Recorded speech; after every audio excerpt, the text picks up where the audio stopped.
हर हर महादेव दोस्तों, ओम नमः शिवाय। आप सभी को संतान सप्तमी की ढेर सारी शुभकामनाएं। आप सभी पर भगवान भोलेनाथ अपनी कृपा सदैव बनाए रखें। आज की वीडियो में आप सुनेंगे संतान सप्तमी की संपूर्ण व्रत कथा। संतान सप्तमी व्रत भाद्रपद मास के शुक्ल पक्ष की सप्तमी तिथि को रखा जाता है। यह व्रत भगवान भोलेनाथ और मां पार्वती को समर्पित है। यह व्रत महिलाएं अपनी संतान की लंबी आयु और उनकी सुरक्षा की कामना के लिए करती हैं। जिन महिलाओं की कोई संतान नहीं है, वो संतान प्राप्ति की इच्छा से इस व्रत को करती हैं और महादेव की कृपा से उन महिलाओं को संतान की प्राप्ति होती है। तो संतान सप्तमी का व्रत साल 2024 में 10 सितंबर दिन मंगलवार को रखा जा रहा है और इसी दिन भगवान भोलेनाथ की पूजा अर्चना पूरे विधि विधान पूर्वक की जाती है। तो जो भी महिलाएं संतान सप्तमी का व्रत रखती हैं, उन्हें सुबह जल्दी उठकर स्नान आदि से निवृत्त होकर स्वच्छ वस्त्र धारण करने चाहिए। उसके बाद सबसे पहले भगवान सूर्य देव को अर्घ दें। उसके बाद हाथ में थोड़े से पुष्प लेकर व्रत का संकल्प अवश्य लें कि आज आपने संतान सप्तमी का व्रत रखा है, उसको पूर्ण करने में हे भोलेनाथ मेरी मदद करें। इस प्रकार से व्रत का संकल्प लेने के बाद संतान सप्तमी के शुभ मुहूर्त में पूजा करें। संतान सप्तमी की पूजा दोपहर तक हो जानी चाहिए। उसके बाद आपको लेना है सबसे पहले पाटा। पाटे पर आपको वस्त्र बिछाना है। उसके बाद शिव परिवार की प्रतिमा स्थापित करनी है। आप मिट्टी के भी बना सकते हैं। अगर आप मिट्टी के नहीं बना सकते तो आप प्रतिमा स्थापित कर लें। तो जो भी आपके पास है आप रख सकते हैं। उसके बाद पूरे विधि विधान से आपको धूप दीप नैवेद्य अर्पित करने हैं। अभिषेक करना है, जल से अभिषेक करना है, गंगा जल से अभिषेक करना है, पंचामृत से अभिषेक करना है। उसके बाद भगवान गणेश को दूर्वा अर्पित करनी है और रोली का तिलक लगाइए। भगवान शिव को जो है चंदन का तिलक लगाइए। माँ पार्वती को कुमकुम का तिलक लगाइए और उसके बाद पुष्प अर्पित कीजिए, जनेऊ अर्पित कीजिए। भगवान गणेश और भगवान शिव को, माँ पार्वती को सुहाग की सामग्री अर्पित कीजिए।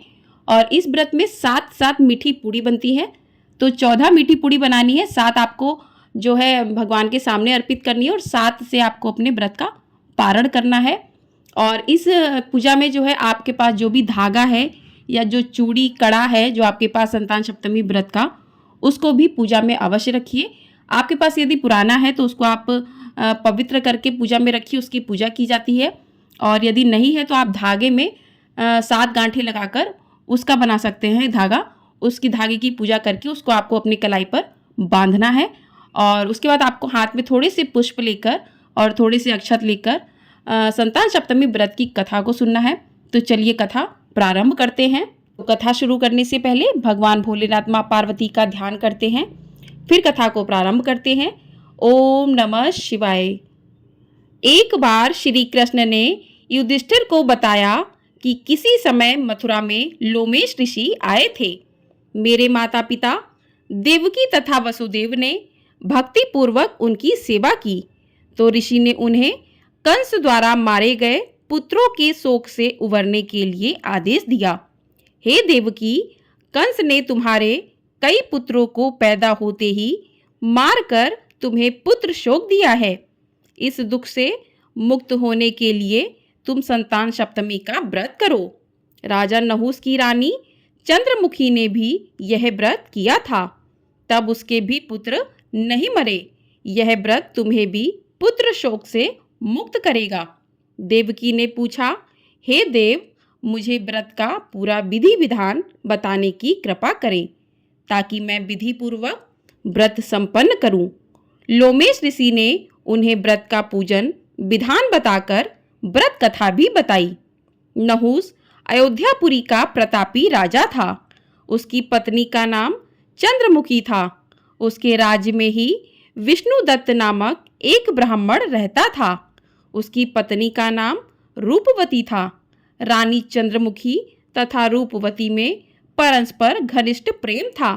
एक दिन वे दोनों सरयू में स्नान करने गईं। वहां अन्य स्त्रियां भी स्नान कर रही थीं। उन स्त्रियों ने वहीं पार्वती शिव की प्रतिमा बनाकर विधि पूर्वक उनका पूजन किया। तब रानी चंद्रमुखी तथा रूपवती ने उन स्त्रियों से पूजन का नाम तथा विधि पूछी। उन स्त्रियों में से एक ने बताया, हमने पार्वती सहित शिव की पूजा की है। भगवान शिव का डोरा बांधकर हमने संकल्प किया है कि जब तक जीवित रहेंगी तब तक यह व्रत करती रहेंगी। यह मुक्ताभरण व्रत सुख तथा संतान देने वाला है। उस व्रत की बात सुनकर उन दोनों सखियों ने भी जीवन पर्यंत इस व्रत को करने का संकल्प करके शिव जी के नाम का डोरा बांध लिया, किंतु घर पहुंचने पर वे संकल्प को भूल गईं। फलतः मृत्यु के पश्चात रानी बानरी तथा ब्राह्मणी मुर्गी की योनि में पैदा हुईं। कालांतर में दोनों पशु योनि छोड़कर पुनः मनुष्य योनि में आईं। चंद्रमुखी मथुरा के राजा पृथ्वीनाथ की रानी बनी तथा रूपवती ने फिर एक ब्राह्मण के घर जन्म लिया। इस जन्म में रानी का नाम ईश्वरी तथा ब्राह्मणी का नाम भूषणा था। भूषणा का विवाह राजपुरोहित अग्निमुखी के साथ हुआ। इस जन्म में भी उन दोनों में बड़ा प्रेम हो गया। व्रत भूलने के कारण ही रानी इस जन्म में भी संतान सुख से वंचित रहीं। प्रौढ़ावस्था में उसने एक गूंगा तथा बहरा पुत्र जन्मा, मगर वह भी 9 वर्ष का होकर मर गया। भूषणा ने व्रत को याद रखा था, इसलिए उसके गर्भ से सुंदर तथा स्वस्थ 8 पुत्रों ने जन्म लिया। रानी ईश्वरी के पुत्र शोक की संवेदना के लिए एक दिन भूषणा उससे मिलने गई। उसे देखते ही रानी के मन में डाह पैदा हुई। उसने भूषणा को विदा करके उसके पुत्रों को भोजन के लिए बुलाया और भोजन में विष मिला दिया, परंतु भूषणा के व्रत के प्रभाव से उनका बाल भी बांका ना हुआ। इससे रानी को और भी अधिक क्रोध आया। उसने अपने नौकरों को आज्ञा दी कि भूषणा के पुत्रों को पूजा के बहाने यमुना के किनारे ले जाकर गहरे जल में ढकेल दिया जाए, किंतु भगवान शिव और माता पार्वती की कृपा से इस बार भी भूषणा के बालक व्रत के प्रभाव से बच गए। परिमाणता रानी ने जल्लादों को बुलाकर आज्ञा दी कि ब्राह्मण बालकों को वध स्थल पर ले जाकर मार डालो, किंतु जल्लादों द्वारा बेहद प्रयास करने पर भी बालक ना मर सके। यह समाचार सुनकर रानी को आश्चर्य हुआ। उसने भूषणा को बुलाकर सारी बात बताई और फिर क्षमा याचना करके उससे पूछा, किस कारण तुम्हारे बच्चे नहीं मर पाए? तभी भूषणा बोली, क्या आपको पूर्व जन्म की बात स्मरण नहीं है? रानी ने आश्चर्य से कहा, नहीं, मुझे तो कुछ भी याद नहीं है। तब उसने कहा, सुनो, पूर्व जन्म में तुम राजा नहुष की रानी थी और मैं तुम्हारी सखी थी। हम दोनों ने एक बार भगवान शिव का डोरा बांधकर संकल्प किया था कि जीवन पर्यंत संतान सप्तमी का व्रत किया करेंगी, किंतु दुर्भाग्यवश हम भूल गईं और व्रत की अवहेलना होने के कारण विभिन्न योनियों में जन्म लेती हुई अब फिर मनुष्य जन्म को प्राप्त हुई हैं। अब मुझे उस व्रत की याद हो आई थी, इसलिए मैंने व्रत किया। उसी के प्रभाव से मेरे पुत्रों को चाहकर भी ना मरवा सकी। यह सब सुनकर रानी ईश्वरी ने भी विधि पूर्वक संतान सुख देने वाला यह मुक्ताभरण व्रत रखा। तब व्रत के प्रभाव से रानी पुनः गर्भवती हुई और एक सुंदर बालक को जन्म दिया।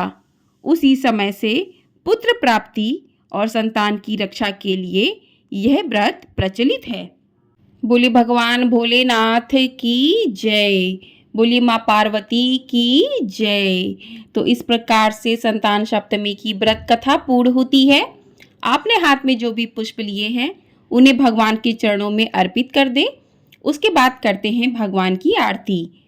ओम जय शिव ओमकारा, स्वामी जय शिव ओमकारा, ब्रह्मा विष्णु सदा शिव अर्धांगी धारा।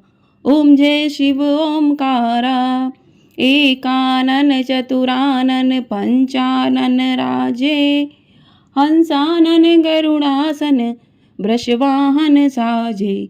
ओम जय शिव ओमकारा, 2 भुज 4 चतुर्भुज 10 भुज अति सोहे, तीनों रूप निरुखता त्रिभुवन जन मोहे।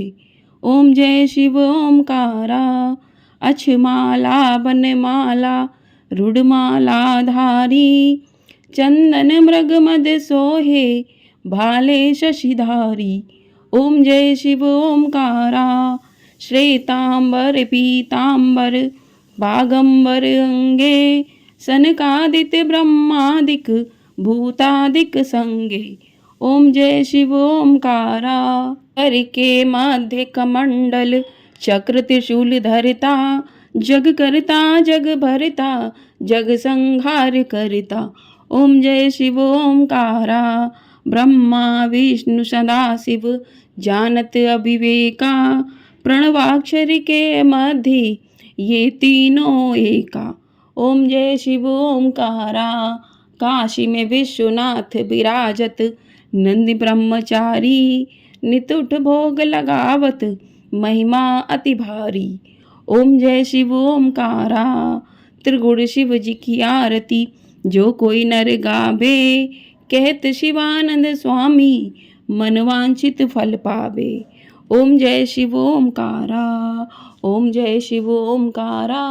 प्रभु हर शिव ओमकारा। बोलिए भगवान शंकर की जय। बोलिए माँ पार्वती की जय।